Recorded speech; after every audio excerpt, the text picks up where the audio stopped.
అందరూ కావాలని శాంతి నెలకొలాలని కోరుకుంటున్నాం మీ అందరికీ. సోరీ గారు మాట్లాడుతూ బస్తర్ బచావో అని అడిగినారు మనందరినీ. ఆమె చాలా కాలంగా భారతదేశాన్ని అడుగుతున్నది. ఈ సమస్య ఏమో భారతదేశ ప్రభుత్వం మావోయిస్టుల సమస్యగా చెప్తున్నది. మావోయిస్టులని మార్చి 16 వరకు వచ్చే సంవత్సరానికి అంతం చేస్తా అని అమిత్ షా గారు అంటున్నారు. కానీ పౌర సమాజం అనేది శాంతిని కోరుకునేది కాబట్టి, బాధితులందరూ ఆదివాసీలు కాబట్టి, మావోయిస్టులకి లేదా ప్రభుత్వానికి జరుగుతున్న ఘర్షణల్లో చాలా విషయాలు ఇమిడి ఉన్నాయి కాబట్టి మనం ఒక జోక్యం చేసుకొని కనీసం శాంతి నెలకొల్పడానికి, చర్చలు జరగడానికి మాట్లాడుకుందామనే సమావేశాలు జరుగుతున్నాయి. ఇక్కడ శాంతి committee justice Chandrakumar, Haragopal sir, అట్లాగే వీళ్ళంతా కలిసి, జంపన్న వీళ్ళంతా కలిసి ఒక ప్రయత్నం చేసినారు. దాని నుంచి మావోయిస్ట్ పార్టీ ప్రకటన కూడా వచ్చింది. తర్వాత ఇవాళ భారత్ బచావో ఒక ప్రయత్నం చేస్తున్నారు. వాళ్ళకి ముందుగా అభినందనలు.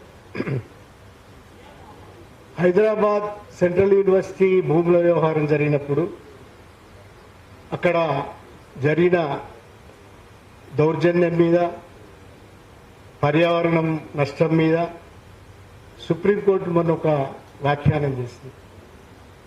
వందలాది బుల్డోజర్లు వచ్చి అక్కడ ఉంటే అక్కడ ఆ శబ్దాలకి పక్షులు, జంతువులు బెదిరిపోతుంటే, కుక్కలు వాటి వెంటబడుతుంటే మా హృదయం ముక్కలైపోయింది అని సుప్రీంకోర్టు వ్యాఖ్యానించింది. కానీ ఒక వెబ్సైట్లో బస్తర్ నుంచి వచ్చిన ఒక స్టోరీ, ఏదో పండుగ జరుగుతుంటే టీనేజ్ పిల్లలు, ఒక 20 మంది టీనేజ్ పిల్లలు ఎన్కౌంటర్ ప్రారంభమైంది. వాళ్ళందరూ కాసగడ్డిలోనో కోసగడ్డిలోనో అక్కడ ఉండే ఒక పెద్ద గడ్డిలో దాక్కున్నారు. ఆ పిల్లల్లో 6 మంది చనిపోయినారు. దీనికి ఒక పోలిక ఉంది. ఇక్కడ చిన్న అరణ్యాన్ని ధ్వంసం చేసినందుకు జింకలు అవన్నీ చనిపోయినాయి కుక్కల బారిన పడి. అక్కడ 7,000 ఎకరాల పైబడిన చాలా అతిపెద్ద, భారతదేశంలో అతిపెద్ద అటవీ ప్రాంతాలలో మనుషుల వేట జరుగుతుంది. ఇది ఒక కఠినమైన వాస్తవం. పేరు మావోయిస్టుల మీద యుద్ధం కావచ్చు, మావోయిస్ట్ ముక్త్ భారత్ కావచ్చు, కానీ బస్తర్లో కానీ, దంతెవాడలో కానీ, ఛత్తీస్గఢ్ మొత్తంలో జరుగుతున్నంతా కూడా 3 విషయాలు. గ్రౌండ్ రియాలిటీ ఏంటి? గ్రౌండ్లో ఏం జరుగుతున్నది? అక్కడ పారామిలిటరీ, పోలీసులు, తర్వాత సల్వాజూడం కాలం నుంచి వస్తున్న ఒక సంప్రదాయంగా డిఆర్జీ, ఈ 3 ఫోర్సెస్ కలిసి 6-7 మందికి ఒక పోలీస్ లాగా వ్యవస్థ నడుస్తున్నారు. దీనివల్ల ఏమవుతుంది గ్రౌండ్ రియాలిటీలో? ఒకటి, మనకు తెలుసు, మనం తెలంగాణ పక్కనే ఉన్నాం కాబట్టి చాలా కాలంగా అక్కడి నుంచి వలసలు వస్తున్నాయి. ఇది స్థాపితం. అక్కడి నుంచి బయటపడే పరిస్థితి. ఆదివాసీలు, మూలవాసులని మనం చెప్పుకునే వాళ్ళు అక్కడ బతికే పరిస్థితి. రెండవది హింస. ఈ హింసలో ఒక్కొక్కసారి 40 మంది, 30 మంది, 20 మంది. ఈ చనిపోతున్న వాళ్ళందరిలో మావోయిస్టులు ఎందరు? చనిపోతున్న వాళ్ళని సరే, మనం మావోయిస్టుల హక్కుల గురించి అట్లా ఏకపక్షంగా జీవించే హక్కు, అభిప్రాయాలందుకు చంపడము, ఆయుధాలు పట్టుకున్నందుకు చంపడము, ఇతర నాగరిక పద్ధతులు ఉంటాయి కదా అని కూడా మాట్లాడడం లేదు. ఇప్పుడు మనం మాట్లాడుతున్నది ఏమిటంటే 300 మంది ఆదివాసీలు ఈ ఎన్కౌంటర్లలో చనిపోయినారని ఒక వార్త వస్తుంది, విచ్ ఇస్ ఫ్యాక్ట్. ఒకటి నిర్వాసితులు కావడము, ఒక దిక్కు హింస, రెండవ వైపు అక్కడ బతకలేని ఒక అనిశ్చిత పరిస్థితి. ఇది ఇవాళ మనం ఆదివాసీలకు ఇస్తున్న కానుక. ఇది గ్రౌండ్ రియాలిటీ. ఈ గ్రౌండ్ రియాలిటీలో మనలాంటి వాళ్ళు చూస్తూ ఉండాలా? సరే, నేను అది కూడా మాట్లాడడం లేదు. హక్కులు, రాజ్యాంగము, మీరు రాజ్యాంగం ప్రకారం నమ్మి మీరందరూ రాజ్యాంగం ప్రకారం పనిచేయండి, చట్ట ప్రకారం పనిచేయండి అని కూడా అడగడం లేదు. ఎందుకంటే ఇప్పుడున్న వ్యవస్థకి కేంద్ర ప్రభుత్వ వ్యవస్థకు రాజ్యాంగం మీద నమ్మకం లేదు, నిజమే, తెలుసు అందరికీ. దాని మూల సూత్రాలు తెలిసిన వాళ్ళందరికీ తెలుసు. అట్లనే మరోవైపు వాళ్ళు ఎవరైతే ముక్త భారత్ చేద్దాం అనుకుంటారో మావోయిస్టులకు కూడా రాజ్యాంగం మీద ఏమంత నమ్మకం లేదు, గౌరవం లేదు. వేరు వేరు కారణాల వల్ల వారు రాజ్యాంగాన్ని నమ్మరు. కానీ ఈ కాన్ఫ్లిక్ట్లో బాధితులు ఎవరు, ఈ సంఘర్షణలలో బాధితులు ఎవరు, మనం దాని గురించి పట్టించుకున్నాం. ఎందుకంటే సోరీ విజ్ఞప్తి చేసింది మనకి, ఆమె అక్కడి నుంచి వచ్చిన భూమిపుత్రిక. ఆమె ఏమన్నాదంటే బస్తర్ని బచాయించండి అని అడుగుతున్నారు ఆమె. సరే, మనం సుదూర ప్రాంతంలో ఉండవచ్చు, కానీ మనం ఇక్కడ అనుభవించి ఉన్నాం కాబట్టి ఈ విషయాలన్నిటి వల్ల మనం దాని గురించి మాట్లాడకపోతే నిజంగానే కేవలం మనం పర్యావరణ ప్రేమ, జంతు ప్రేమ వీటిని మాత్రమే మిగిల్చుకోగలం, మనుషుల మీద ప్రేమను మిగిల్చుకోగలం. పౌర సమాజం అనేది నిజంగానే శాంతి అనేదాన్ని ఎందుకు కోరుతున్నది అనేది అర్థం చేసుకుంటే తప్ప ఇది అర్థం కాదు. రెండో వైపు ఏం జరుగుతున్నది, చర్చలన్న ప్రతిసారి మనకి ఈ మధ్యలో ఇక్కడ ఒక మేధావుల మీటింగ్ జరిగింది. వాళ్ళు కూడా మేధావులే కాబట్టి వాళ్ళు పూర్తిగా నక్సల్బరీ రాజకీయాలకు వ్యతిరేకమైన వాళ్ళు, నక్సల్బరీ విశ్వాసాలకు వ్యతిరేకమైన వాళ్ళు, సాయుధ పోరాట పంథా ద్వారా ఈ ప్రభుత్వాలు మారడం ఇవన్నీ ట్రాష్ అని అనుకునే వాళ్ళ మీటింగ్ ఒకటి జరిగింది. వాళ్ళు ఏమంటారు, ప్రధానంగా చర్చల ప్రతిపాదనంతా కూడా నక్సలైట్లు బలహీనపడ్డప్పుడు, ఈ బలహీనపడ్డ సమయాలలో ఇట్లాంటి బయట ఉన్న ఆర్గనైజేషన్స్ తోటి వాళ్ళు ఒక ప్రతిపాదన ఇస్తారు, చర్చలు అంటారు. ఈ చర్చలన్న తర్వాత వచ్చిన వెసులుబాటును ఉపయోగించుకొని బలపడతారు అనేది ఆ పెద్ద మనుషులందరూ మాట్లాడారు. ఫ్యాక్ట్ అది, నిజమా? 2004లో ఇక్కడ చర్చలు జరిగినాయి. 2004లో ఉమ్మడి ఆంధ్రప్రదేశ్లో పీపుల్స్ పవర్ పార్టీ రాష్ట్ర కమిటీ తరఫున వచ్చి ఇక్కడ హైదరాబాద్లో చర్చలు జరుగుతుంది. ఆ చర్చల పర్యవసానం చాలా మందికి తెలుసు. ఏమిటంటే ఆ చర్చల తర్వాత ఆ పార్టీ నల్లమలలో లేకుండా పోయి మరింత సుధార ప్రాంతాలకు విస్తరించాల్సి వచ్చింది. అంటే అర్థం ఏమిటి, చర్చల తర్వాత బలపడడానికి వాళ్ళు ప్రయత్నం చేస్తే ఆ బలపడ్డది ప్రభుత్వం బలపడ్డది. ప్రభుత్వం అన్ని రకాల బలపడి ఇక్కడ రాజకీయాలే లేకుండా పోయే పరిస్థితి కూడా వచ్చింది. అంటే ఎందుకు ప్రచారం చేస్తున్నారు అట్లా? నిజానికి వెసులుబాటు కోసం నక్సలైట్లు ప్రయత్నం చేస్తున్నారా, మనం అందరం వాళ్ళ కోసం ప్రయత్నం చేస్తున్నాం అనేది ఇక్కడ కాదు. మనం నిజంగానే ఒక స్పిరిట్ మిగిలి ఉన్నది కాబట్టి, ఆదివాసుల మీద జరుగుతున్న ఒక యుద్ధాన్ని అంతం చేయాలనుకుంటున్నాం కాబట్టి, అట్లాగే అక్కడ జరుగుతున్న కాన్ఫ్లిక్ట్లో శాంతి కావాలి కాబట్టి మనం అడుగుతున్నాం. ఇది మన బాధ్యత. ఎందుకు బాధ్యత అంటే నిజానికి రాజ్యాంగపరమైన వ్యవహారాలు మాట్లాడడానికి కూడా మనం అంటలేము. అదంతా కాన్ఫ్లిక్ట్ జరుగుతున్నది, మీరు ప్రశాంతంగా ఉండండి. ఎందుకు అడుగుతున్నామంటే ఎప్పుడైతే శాంతి ప్రయత్నాలు ఇక్కడ ప్రారంభమైనవో ఆ ప్రారంభమైన తర్వాత మావోయిస్ట్ పార్టీ నుంచి సరైన ప్రతిస్పందన వచ్చింది. కాల్పుల విరమణ పాటిద్దాం, ఒక శాంతియుత వాతావరణాన్ని కల్పించడానికి ముందు ఒక అనువైన వాతావరణాన్ని కల్పించుకుంటే చర్చలు సాధ్యమే అనేది ఆ ప్రకటన సారాంశం. నిజానికి వాళ్ళ నుంచి ఒక సూచన వచ్చింది. ఈ సూచన వచ్చిన దానికి విరుద్ధంగా ఇద్దరు ప్రముఖులు, కేంద్ర ప్రభుత్వం తరఫున హోంమంత్రి, ఛత్తీస్గఢ్ ప్రభుత్వం తరఫున అక్కడ విజయ్ శర్మ, ఇద్దరు మాట్లాడినారు. వాళ్ళిద్దరు అడిగిన విషయం ఏమిటంటే ఆయుధాలు వీడండి, జనజీవన స్రవంతిలో కలవండి. జనజీవన స్రవంతిలో కలిసిన తర్వాత చర్చల అవసరం ఉండదు. జనజీవన స్రవంతి అనే దాంట్లోకి వచ్చిన తర్వాత ఆయుధాలు విడిచిపెట్టిన తర్వాత చర్చల అవసరం ఉండదు. దానికి చర్చలు చేయాల్సిన పని కూడా ఉండదు. ఎందుకంటే దాని తర్వాత వచ్చే పునరావాసాలు, నేపాల్లో లాగా మిలిటరీలో చేర్చుకోవడం ఇట్లాంటి ఏదో ఉంటాయి కథలు తప్ప అది నిజానికి అట్లా ఉండదు. దాని తర్వాత నిజానికి లొంగిపోండి లేదా చచ్చిపోండి అనే విషయం. ఈ లొంగిపోండి లేదా చచ్చిపోండి అని అంటే అర్థం ఏమిటి? మీరు లొంగిపోతారా లేక చచ్చిపోతారా మీ ఇష్టం, తెలుసుకోండి. దీని సారాంశాన్ని సోరి ఆమె మాటల్లో బ్రహ్మాండంగా చెప్తున్నారు. లొంగిపోతే ఏమవుతుంది? అక్కడ ఉన్న వాళ్ళందరూ మావోయిస్టులా? కాదు కదా. ప్రభుత్వ లెక్కలే చెప్తున్నాయి. ఇంకా 100 మంది మిగిలినారు, 1000 మంది మిగిలినారు, 2000 మంది మిగిలినారనే ప్రభుత్వ లెక్కలు. మావోయిస్టులు అంటే 1000 మంది అని మిగిలినారని.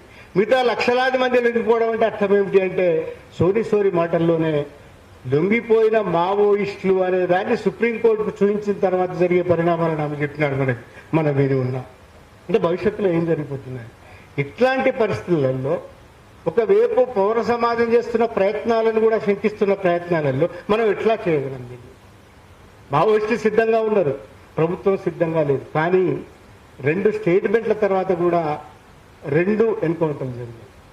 3 ఒకసారి చనిపోయినారు, 2 మొన్న చనిపోయినారు.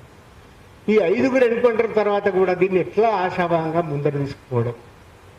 నిజంగానే మనం దగ్గర ఉన్న బలమే ఉంటుంది.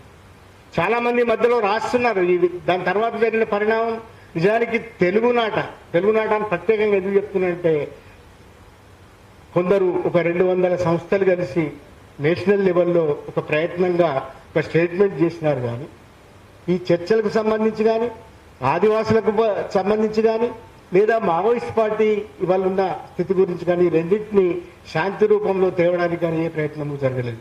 తెలుగునాట ఉండే ఒక చైతన్యం వల్ల, తెలుగునాట ఉండే ఒక పౌర సమాజం బలం వల్ల ఈ చర్చలు ఇక్కడ గాఢంగా జరుగుతున్నాయి. చాలా మంది రాస్తున్నారు వీటి మీద. ఎట్లా దీన్ని ఒక చర్చల టేబుల్ దాకా తీసుకురాగలం? నిజానికి చాలా ఉదాహరణలు ఉన్నాయి.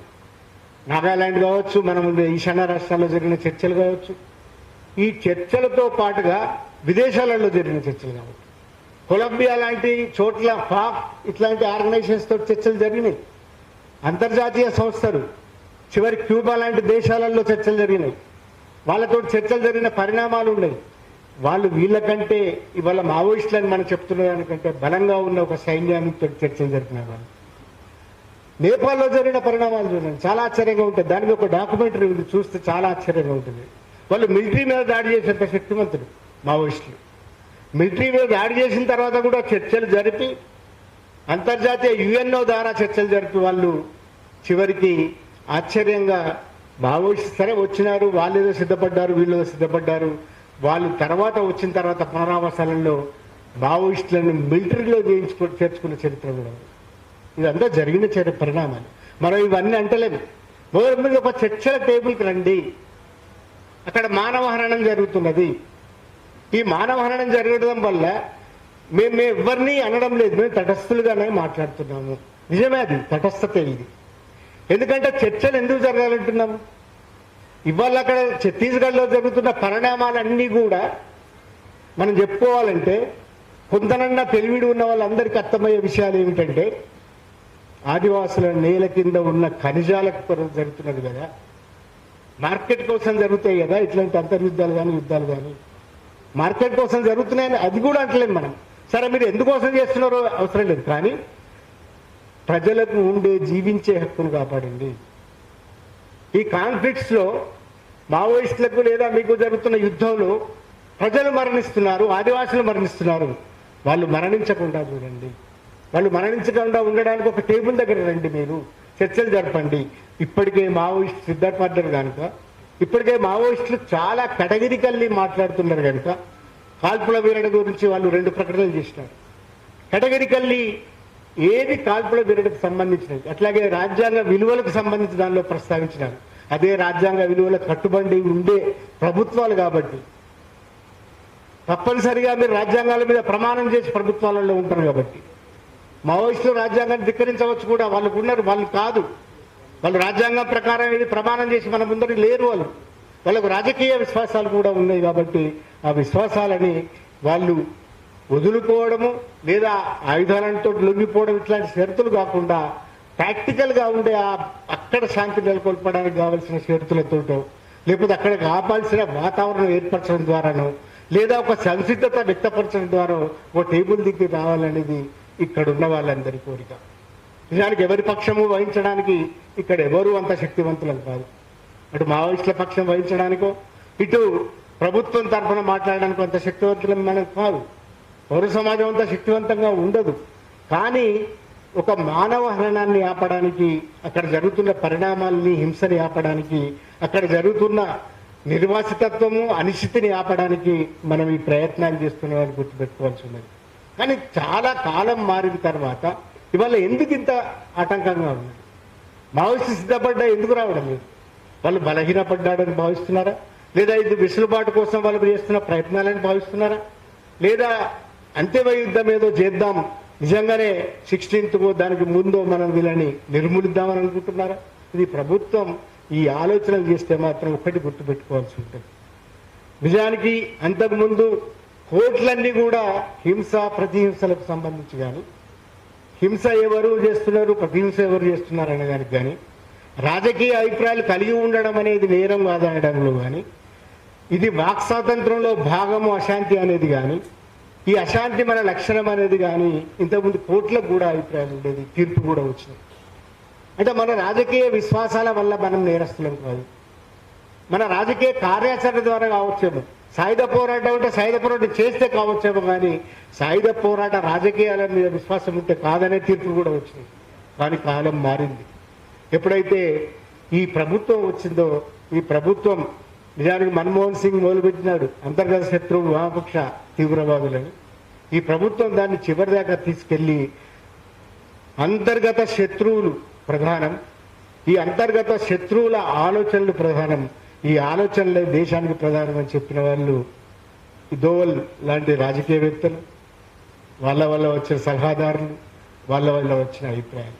అందువల్ల ఏమంటున్నారు, ఇట్లా ఉండడం కూడా అర్బన్ నక్సల్ తత్వం అనేది. మనం అడుగుతున్నది ఆదివాసుల గురించి, ఆదివాసులలో ఈ హింస వల్ల ఏర్పడిన పరిణామాల గురించి అయితే అక్కడ జీవితం నాశనంగా అవుతుంది మనం కోరుకుంటే మీరు కూడా అర్బన్ నక్సల్ అంటే మనం ఏం చేయలేము. ఎందుకంటే అంతకంటే అన్యాయమైన మాట ఇంకొకటి ఉన్నది. నిజానికి భారతదేశపు ఆత్మ, ఈ భారతదేశపు వాక్ స్వాతంత్ర హక్కు అశాంతిలో ఉంది. అశాంతి మన హక్కు, అశాంతి గురించి అడగడం మన హక్కు. అశాంతి నుంచి వచ్చే విప్లవాలు కావచ్చు, అశాంతి నుంచి వచ్చే ఆందోళనలు కావచ్చు, అది వాక్ స్వాతంత్రంలో అంతర్భాగమైనవి. అది గుర్తుపెట్టుకోవాల్సి ఉంటాయి ప్రభుత్వాలు. మనం ఏం తప్పు చేయడం లేదు. భారతదేశంలో ఆలోచించేవాళ్ళు, భారతదేశంలో కనీసం మనుషుల గురించి పట్టించుకునేవాళ్ళు, పర్యావరణాలు లక్ష విషయాలు చెప్పొచ్చు కాక మనుషులే చచ్చిపోతున్నప్పుడు పట్టించుకునే వాళ్ళు ఈ భారతదేశ ఆత్మలాగా నేను భావిస్తూ మనం అందరూ ఈ ప్రయత్నాన్ని ముందుకు తీసుకుపోదాం.